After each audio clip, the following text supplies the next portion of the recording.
ya. Ya, bismillahirrahmanirrahim. Assalamualaikum warahmatullahi wabarakatuh. Salam sejahtera bagi kita semua. Om Swastiastu, Namo Buddhaya, salam kebajikan. Today we will listen a presentation by Mr. Owen Edwards, title Topics in Employers Grammar. Before he begins, I will read a brief biography of him. Name: Owen Edwards, PhD, working at the University of Cologne and the Language and Culture Unit, UBB Kupang, Unit Budaya dan Bahasa Kupang. Position: Postdoctoral Fellow, University of Canterbury, New Zealand, since August 2024 until now.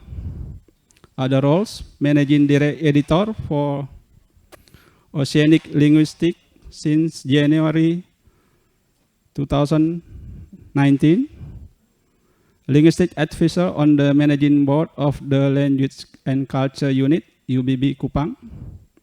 Skill and Qualification: Doctor of Philosophy in July 2017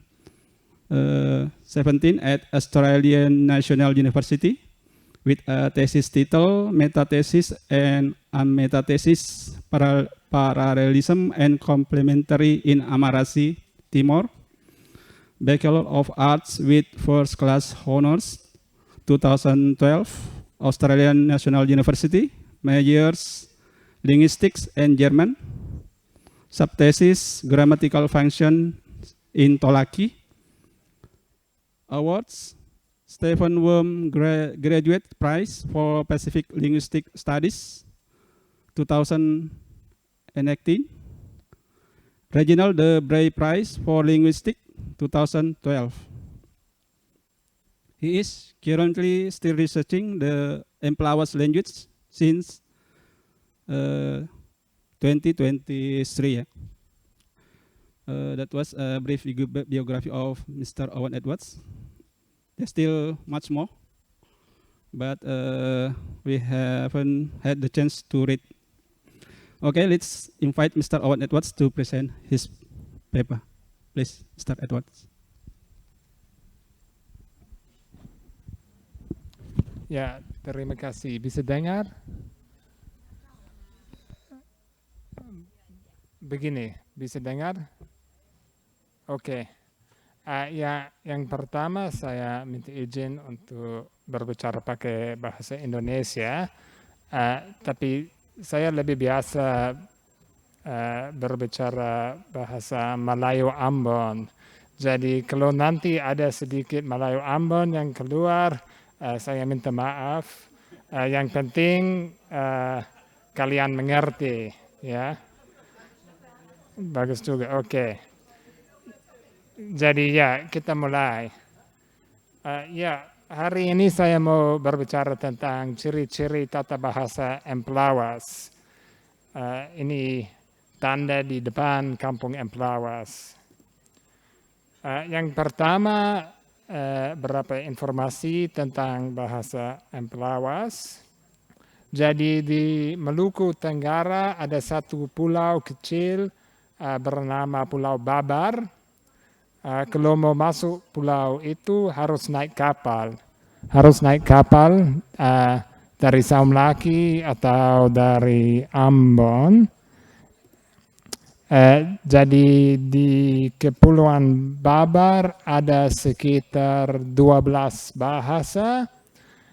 Di bagian selatan ada satu kampung nama Empelawas. Di kampung itu ada bahasa Empelawas. Ada beberapa bahasa di Kepulauan Babar yang hanya ada di satu kampung, ya, satu kampung satu bahasa.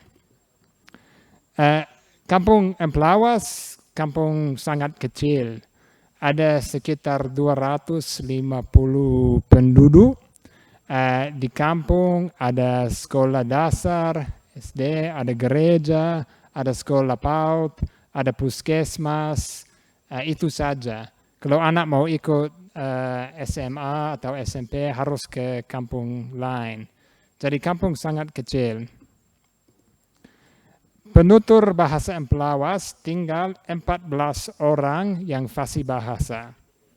Ya, ada banyak orang yang bisa mengerti bahasa Empelawas atau bisa berbicara sedikit, tapi yang masih lancar tinggal 14 orang yang di slide ini.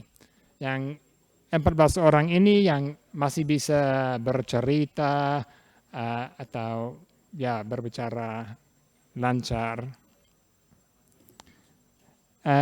Jadi kenapa bahasa Empelawas hanya 14 orang? Ada sejarah.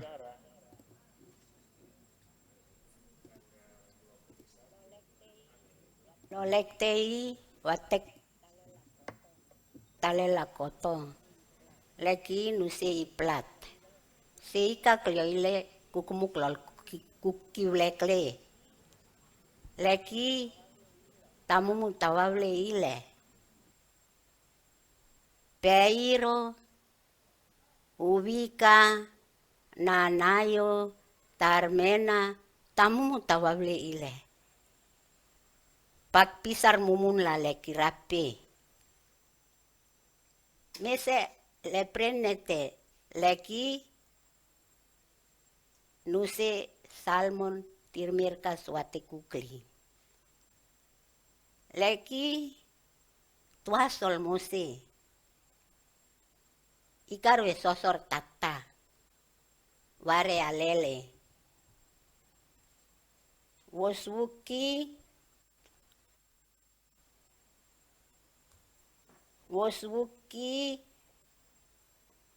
lerwat mit reir wiek yapano pesune leki.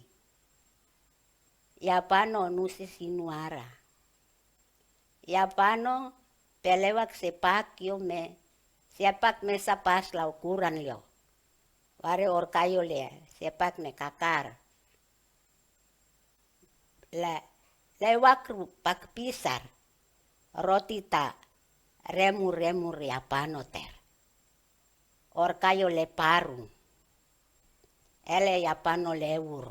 Yapano nuse sinuara. Yapano lewur sialesa alvasio ter. Merwe sosor la lek iplati rapi. Rewur lalu. Orkayo lewuru. Sinuara sialese la luasor merwela leko. Pita leki plati uyonut talentale. Upleko pil ile sotla war. Arkomker la war. Was reir. Arkomker nu la war. Pita pime omesa sotla war sialesel. Merpos la lo ipesial wapak. Tawa kapapak pe rotita. Erkomker lawak papak. Sepakyo kok, pak pisarol kok, ipita resor nula leki plato. Ta tiene.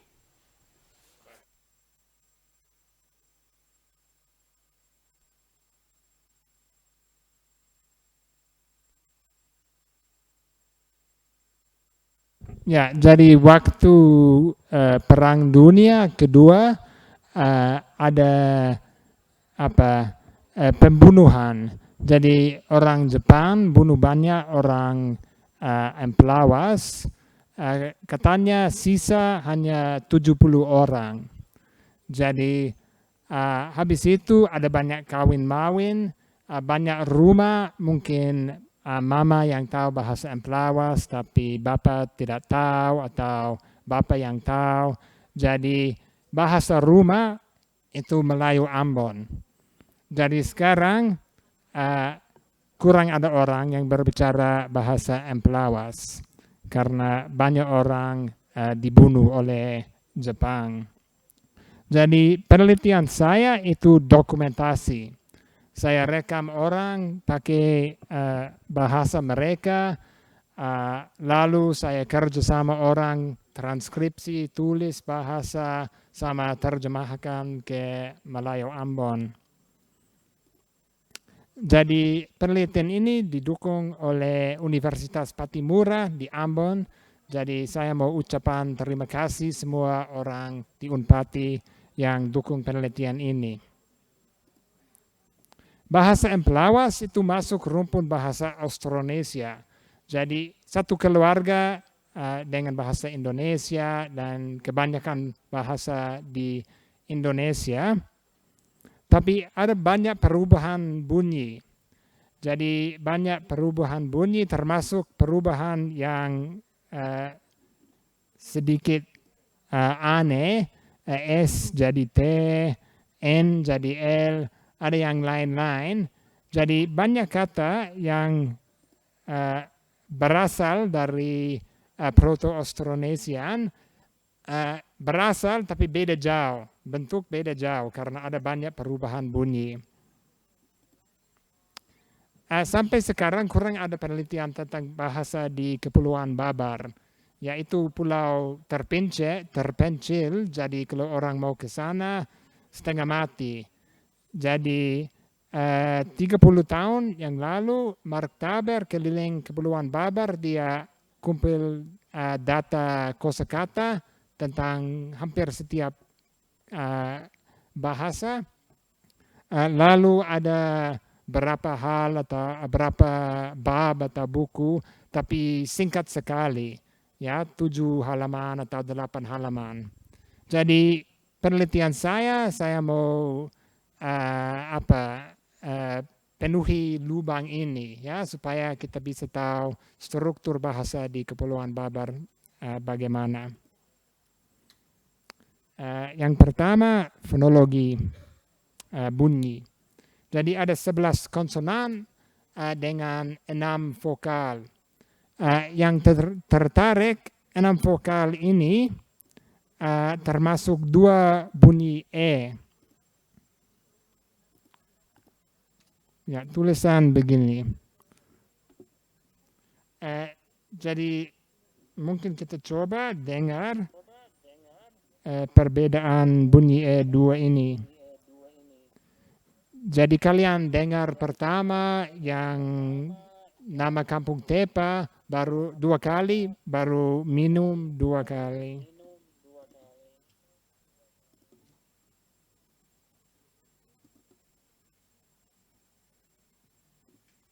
Tidak jadi.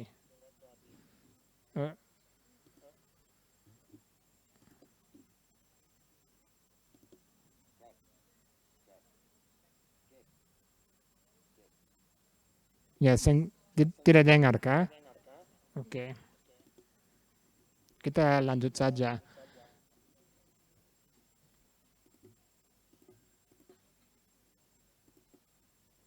Yang penting waktu video ada dia bunyi-bunyi.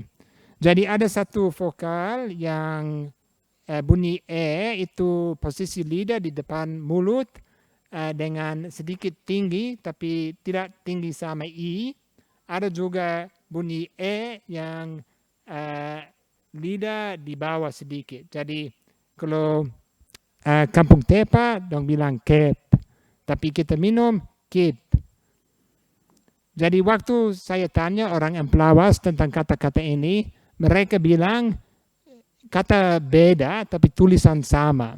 Karena kalau bahasa Indonesia, mereka ikut cara tulisan bahasa Indonesia, tidak ada bunyi E2 yang begini.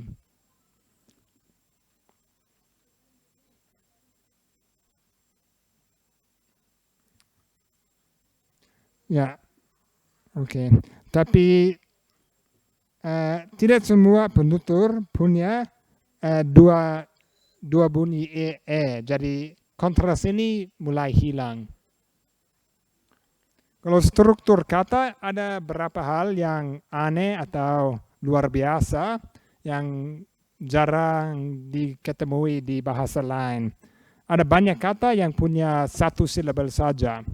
Di banyak bahasa Austronesia biasa kata benda atau kata kerja punya 2 silabel. Tapi bahasa Emplawas hampir setengah kata 1 silabel saja. Yang berikut banyak kata ada konsonan di belakang. Ya, lebih dari setengah. Jadi di bahasa Austronesia biasa kebanyakan kata ada vokal di belakang. Bahasa Emplawas lebih suka konsonan di belakang. Kalau kita lihat cluster, jadi 2 konsonan, dia juga lebih suka cluster yang di belakang kata. Jadi ada sekitar 200 kata yang ada 2 konsonan di belakang kata. Itu lebih banyak daripada konsonan cluster konsonan yang di depan kata. Jadi ini tertarik. Kenapa bahasa Emplawas beda begini? Ya.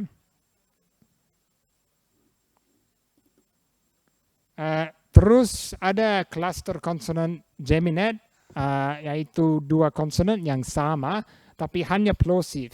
Ya, P, T, K. Tidak ada 2 konsonan L, L, atau yang lain-lain, hanya plosif.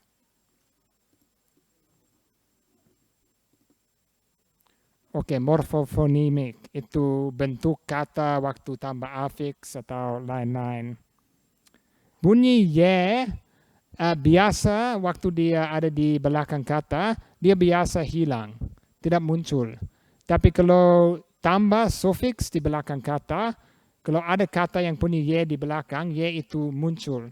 Seperti jagung, itu kalau ucap sendiri, vekra. Atau jagung itu vekrane.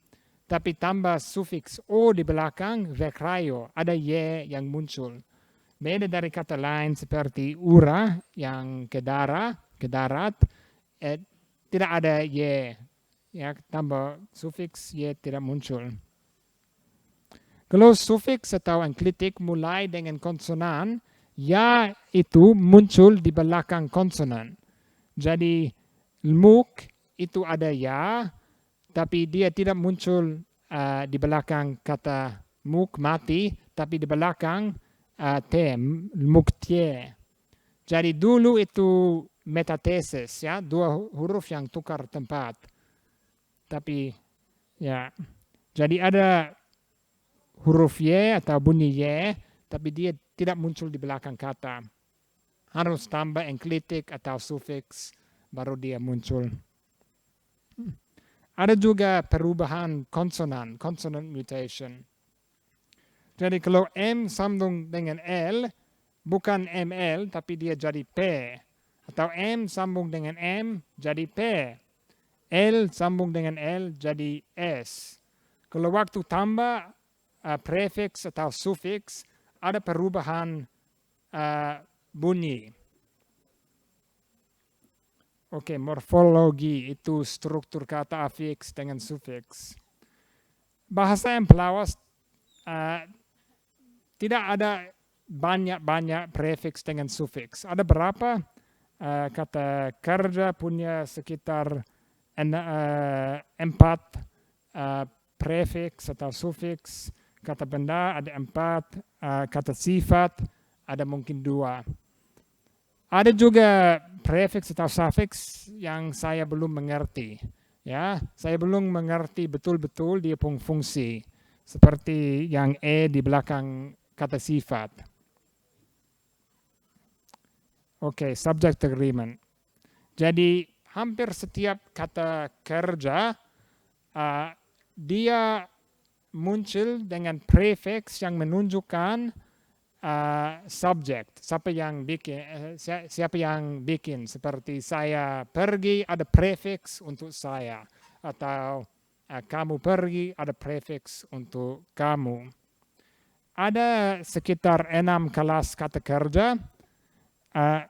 Yang prefix yang beda itu orang pertama tunggal, orang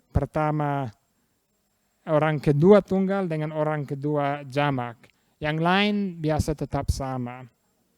Jadi ada 6 kelas 6 atau 5 kelas prefix. Ada juga morfofonemik yang kita tadi lihat sama perubahan vokal dengan alomorfi, itu prefix yang berubah. Untuk setiap kelas kata, saya belum bisa dapat perbedaan semantik. Jadi kelas 1 ada kata kerja transitif, ada intransitif, ada yang semantik keadaan, kegiatan. Saya belum bisa dapat perbedaan. Itu lexically specified. Oke, saya punya waktu tidak cukup untuk berbicara tentang setiap kelas kata kerja. Kepunyaan. Seperti kata kerja, ada 3 jenis sufiks yang menunjukkan siapa yang punya kata benda. Ya, sama ke kata benda, kata kerja, saya belum bisa dapat perbedaan semantik yang except kata keluarga. Kata keluarga ada dia punya sufiks sendiri. Tapi yang lain saya belum bisa dapat perbedaan semantik. Seperti muka, wa, atau kaki, la, itu struktur hampir sama.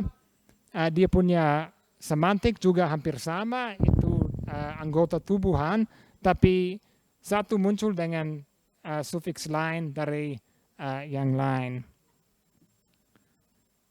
Morfofonemik juga ada yang terjadi jadi M tambah M jadi P. Jadi sangat rumit. Ada juga kata benda yang irregular, yang tidak ikut bentuk kata benda lain. Oke, tense aspect mood itu waktu atau kala, aspek, modus. Ada sekitar 6 atau 7 proses atau sufiks untuk tense aspect mood. Berapa saya mengerti dia punya fungsi, ada juga yang saya belum mengerti. Ya, seperti ada dua proses reduplikasi dengan ini sufiks care yang hampir dia punya semantik sama, tapi saya belum mengerti dia punya perbedaan. Saya hanya berbicara tentang 3, itu resultative, perfective, dengan imperfective. Oke. Tanda panah di sini, setiap tanda panah itu seperti kejadian, kegiatan, atau keadaan. Aspek itu fokus di bagian beda. Jadi resultatif itu fokus pada apa yang jadi sesudah kegiatan atau keadaan selesai. Ya, biasa ada juga perubahan. Perfektif itu melihat kejadian atau kegiatan sebagai satu kegiatan seluruh atau lengkap. Ya, biasa juga selesai. Imperfektif dia melihat di dalam kegiatan atau kejadian. Ya, biasa belum selesai. Jadi satu contoh resultatif, ini ada satu orang yang tanya Marcellus UP, itu Marcellus punya bapak, dia di mana? Yang lain jawab, Syaka Unor pergi ke laut. Ya, jadi dia pergi, baru dia ada di laut. Jadi ada perubahan. Satu contoh lagi itu dari cerita, ada laki-laki satu yang pulang ke rumah. Waktu dia pulang ke rumah, dia punya istri jadi marah. Ya, sebelum dia pulang, istri belum marah, tapi waktu dia pulang dia marah karena dia tidak laki-laki tidak bawa apa-apa. Jadi ada perubahan.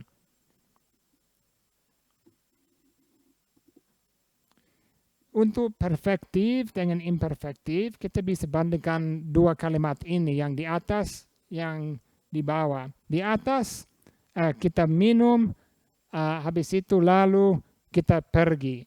Jadi minum, kita lihat kegiatan minum sebagai satu kegiatan lengkap, sudah selesai, waktu selesai, kita pergi.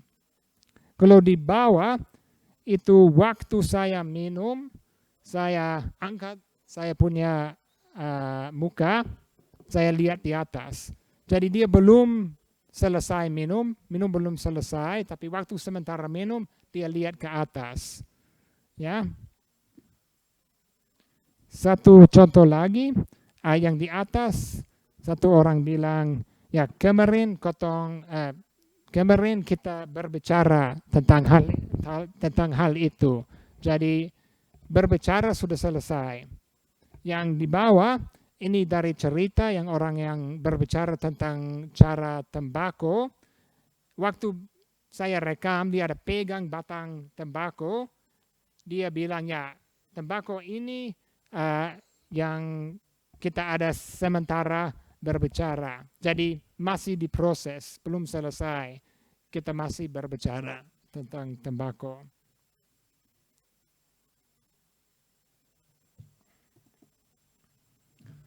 Oke, sintaksis itu struktur kalimat.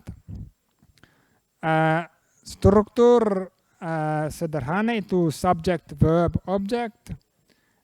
Tidak ada kasus. Ada 3 kelas kata yang besar, ada kata benda, kata kerja, dengan kata sifat.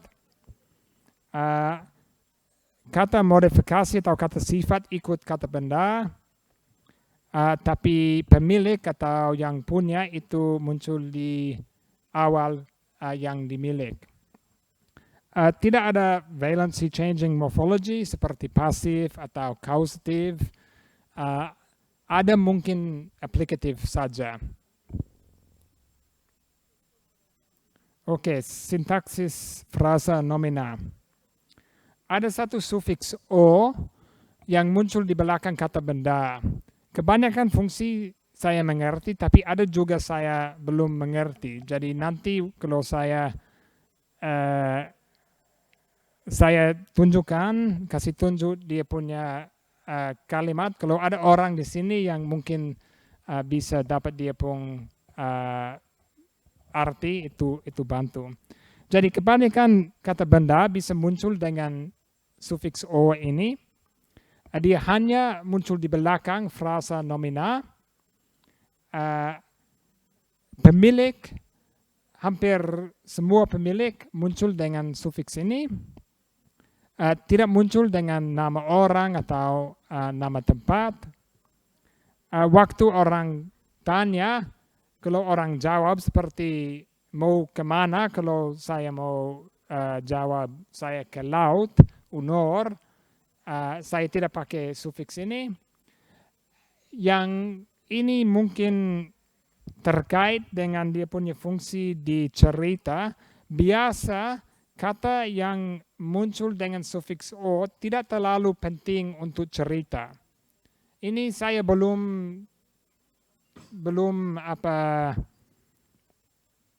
tahu betul-betul, tapi saya curiga dia pun fungsi ada begini. Kalau kata yang muncul tanpa sufiks ini biasa penting untuk cerita. Tapi yang pertama dia punya fungsi dalam frasa nomina itu modifikasi. Jadi ada 2 kalimat di sini. Yang di atas dia lihat babi itu besar, baru dia lari. Jadi ada babi, ada besar, muncul di 2 frasa beda. Jadi babi itu babi besar. Yang di bawah, o itu muncul di belakang besar. Karena kita tahu itu satu kata sifat attributive, jadi dia modifikasi babi. Jadi babi besar. Tahu pemilik biasa muncul dengan o ini. Jadi Pievio Lipe itu teripang punya tangan, atau Paco Rese perempuan punya ibu. Veo rape itu di dalam air, tapi kalau terjemahan lurus itu air punya dalam.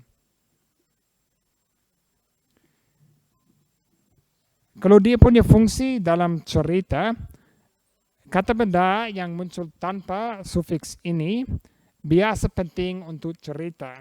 Jadi kalau di sini itu waktu kami pergi angkat waktu kami pergi dapat ikan, habis itu kalimat yang berikut itu tentang ikan, ya. Kita makan, kami bagi-bagi. Kita bandingkan dengan contoh ini, ada ikan dengan O, jadi ikan yang tarik perahu mereka punya perahu, tapi ikan di sini kurang penting. Ya, cerita bukan tentang ikan, tapi cerita tentang perahu mereka, tujuan mereka.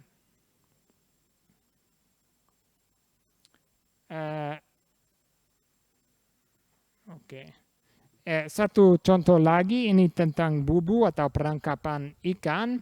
Jadi kalau contoh ini saya punya bapak, dia anyam bubu.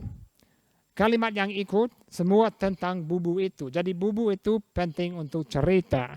Ya, dia pergi, dia kasih turun bubu di laut, yang lain-lain.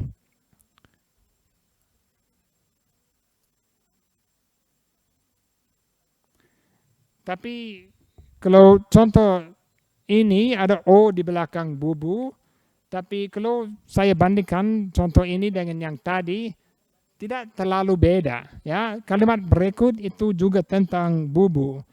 Dong bilang kita bikin bubu, habis itu kita masuk dalam bubu. Tapi mungkin dari perspektif pembicara tidak terlalu penting. Ya, tapi saya masih cari dia punya fungsi yang begini, yang dia punya fungsi diskurs. Oke, ya masih ada, tapi saya kira sudah setengah jam, jadi saya ya selesai di sini. Terima kasih.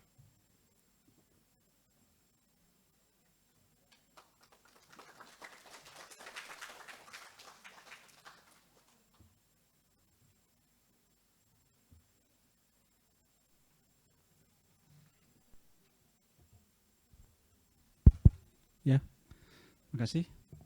Itulah tadi pemaparan ya panjang lebar dari Pak Owen terkait dengan bahasa emplawas. Saatnya kita masuki sesi diskusi ya. Mungkin ada dari Bapak Ibu yang ingin mengajukan pertanyaan atau bertukar pengalaman terkait bahasa-bahasa di bagian timur. Ya, ada Pak Buha. Ya, sebentar ya, Pak Buha dulu. Langsung jawab Pak Owen ya. Terima kasih Pak.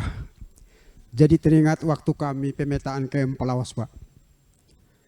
Kami sudah sampai di sana dan juga ke tempat pembantaian orang Jepang terhadap masyarakat Empelawas. Kita sudah sampai di sana.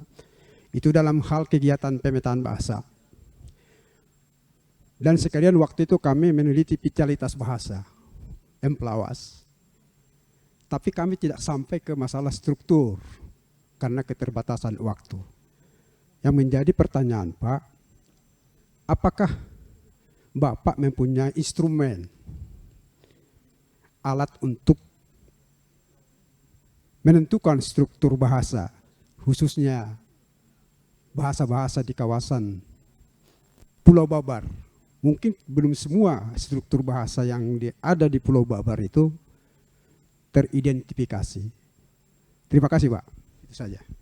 Bisa dipahami Pak? Oh ya. Oh tadi terkait instrumen apa yang Bapak pakai dalam menentukan struktur bahasa Emplawa tadi? Instrumen apa yang Bapak gunakan ketika menentukan atau membuat struktur bahasa dalam bahasa Emplawas? Instrumen penelitian. Ya, metode.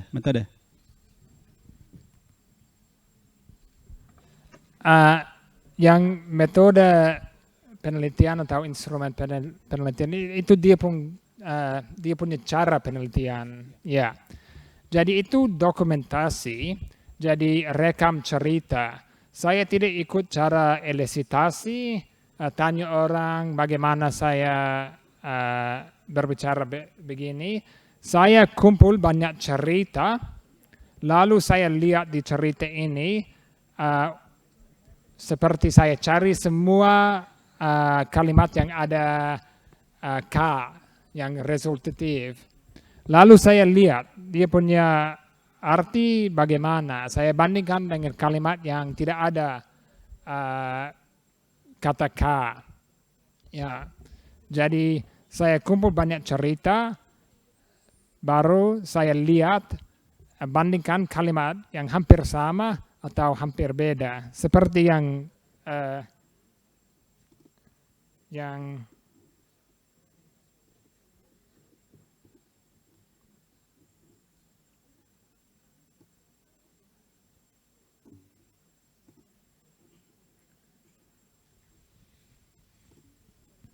ya, seperti yang tadi ada dua kata tentang babi besar yang hampir sama, tapi ada perbedaan tempat sufiks O muncul.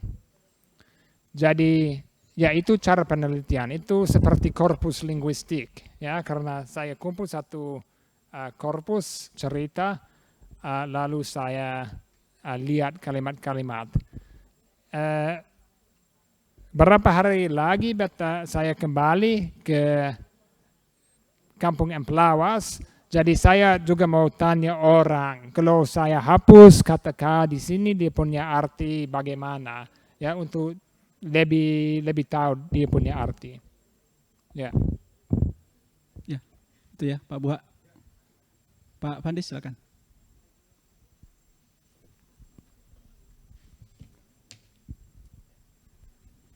Ya, Pak Wen, terima kasih. Tadi di bagian valensi aplikatif tadi Bapak bilang tidak ada pasif atau mungkin belum di apa.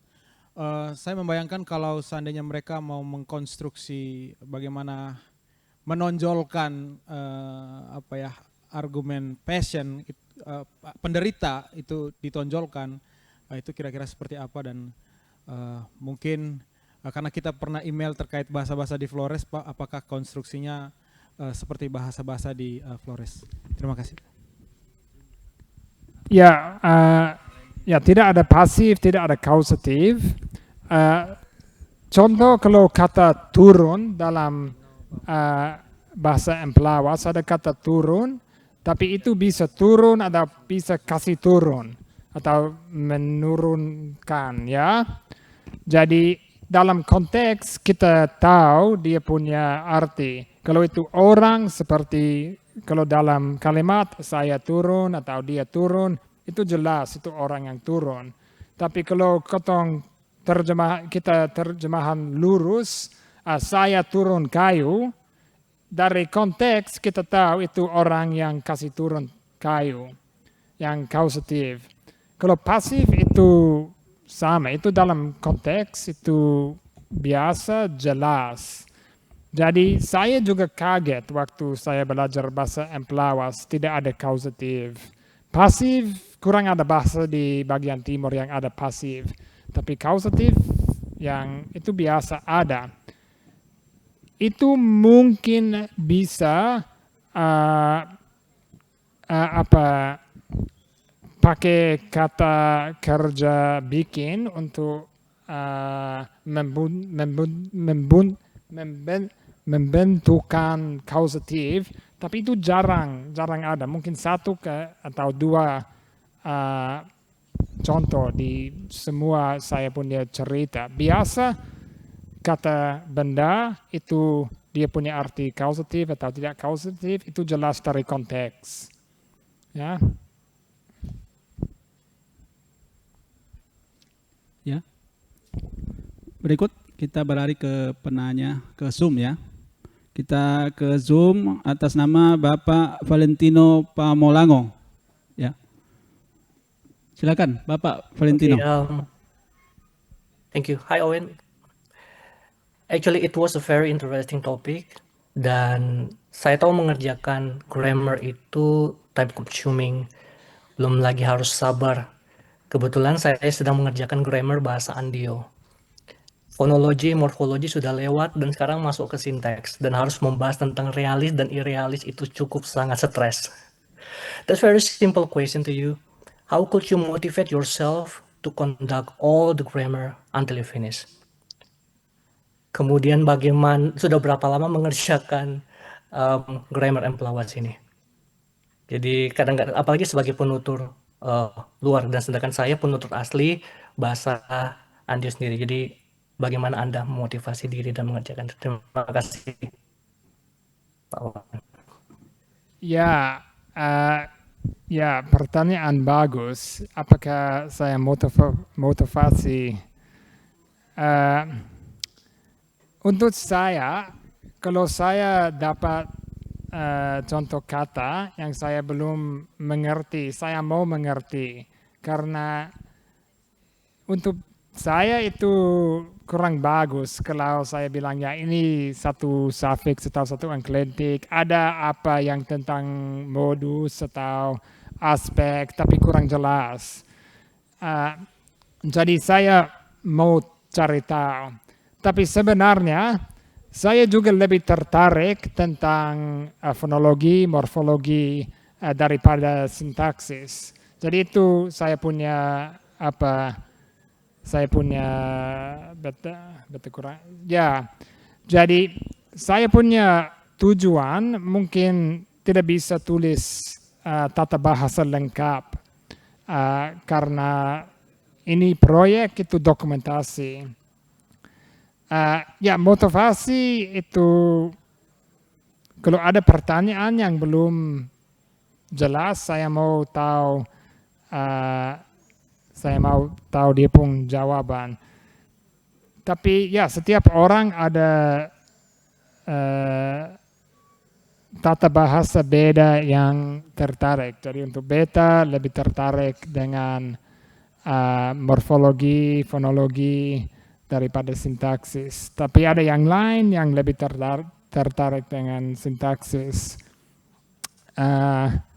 Ya, motivasi kedua, sekarang ada 14 orang yang masih berbicara bahasa Emplawas.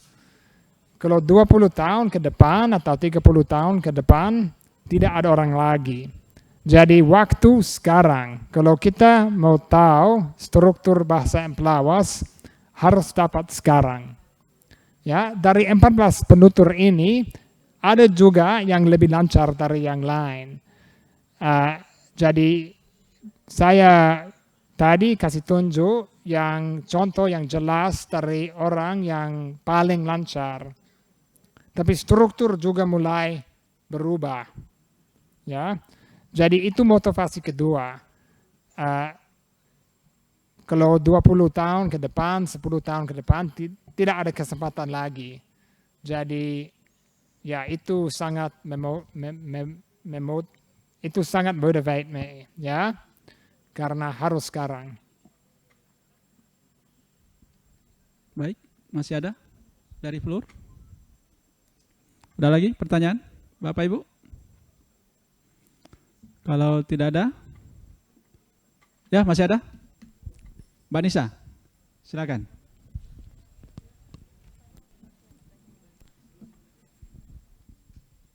Thank you.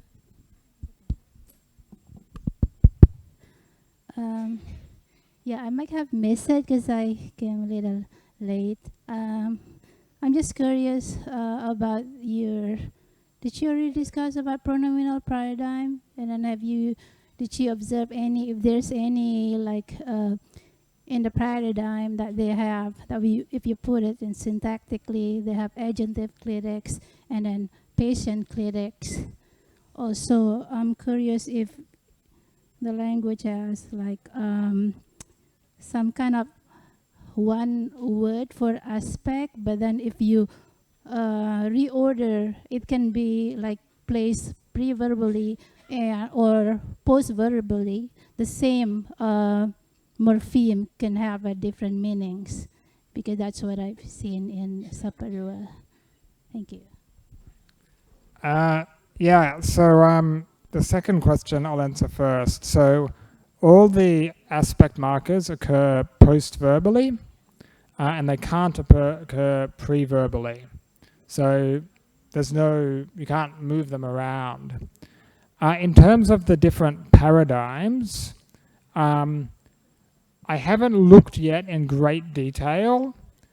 From the sort of general semantics, I haven't been able to find any difference in kind of, subject as patient, subject as agent, but I haven't looked in great detail. But another complicating factor is that some verbs can occur in more than one paradigm without any apparent change in meaning.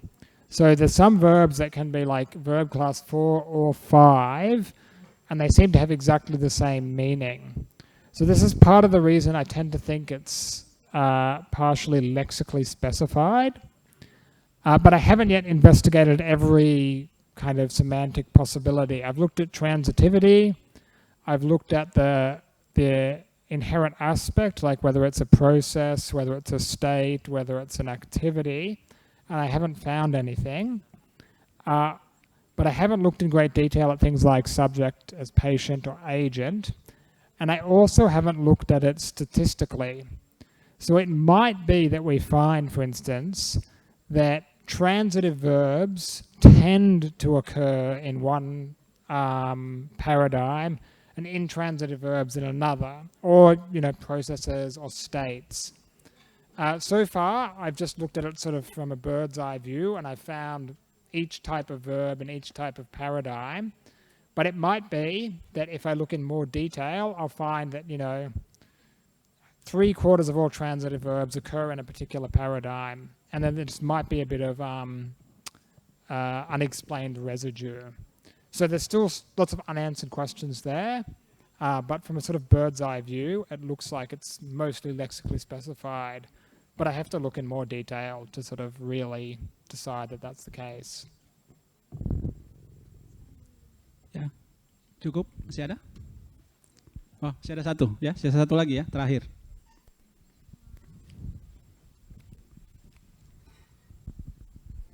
Ya, Kishore Das dari India.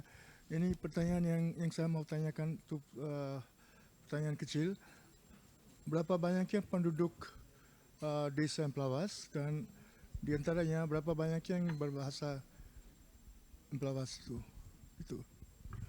Jadi penduduk desa Emplawas sekitar 250 orang. 250 kurang lebih.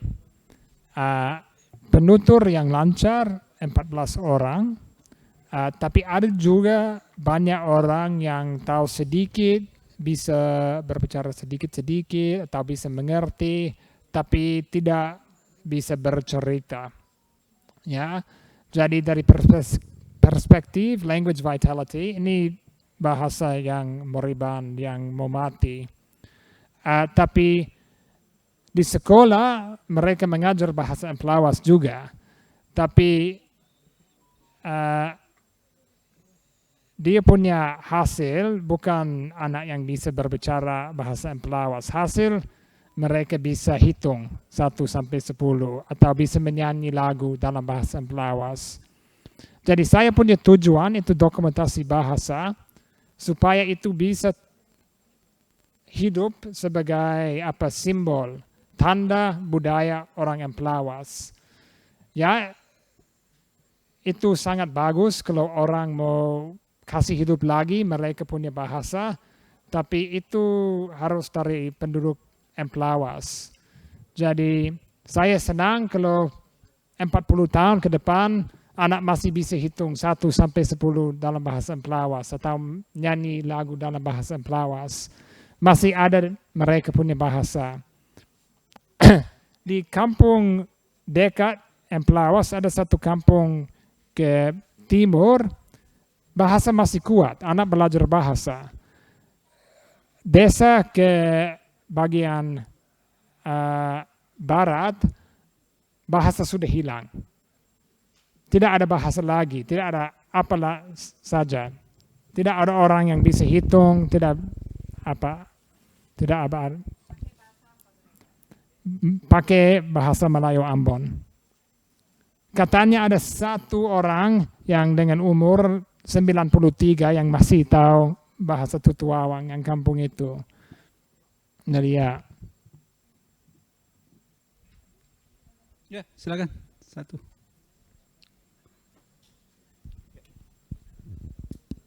Tadi Anda bilang bahwa ada sedikit data dari Heinz Steinauer dan dua peneliti lain, Ya, ada satu Schlenova, mungkin Rusia mungkin ya. Ya. Itu tentang bahasa Babar. Ya, itu tentang bahasa Babar, bahasa lain. Ya. Lain, tidak ada hubungannya dengan Emplawas sama sekali. Ada hubungan dengan bahasa Emplawas. Ya, jadi semua kata di bahasa di Kepulauan Babar masuk satu rumpun, satu subgroup, ya. Tapi yang sudah muncul itu singkat, yang 7 halaman. Jadi itu juga data dari elisitasi, bukan kumpul cerita-cerita. Ya. Okay. Tapi ada sedikit data dari Ada tempat sedikit. lain. Okay. Ya. Ya, cukup ya untuk hari ini. Ya, ya, ya. Terima kasih Bapak Owen Edwards. Kita berikan aplaus untuk Bapak Owen Edwards telah berbagi ilmu dan pengetahuan pada kesempatan kali ini. Demikianlah sesi terakhir pada hari ini dengan ucapan alhamdulillah. Untuk sesi ini saya tutup. Assalamualaikum warahmatullahi wabarakatuh. Namo Buddhaya, salam kebajikan. Om Swastiastu. Salam sejahtera untuk kita semua. Sampai bertemu besok pagi. Terima kasih. Saya kembalikan ke panitia.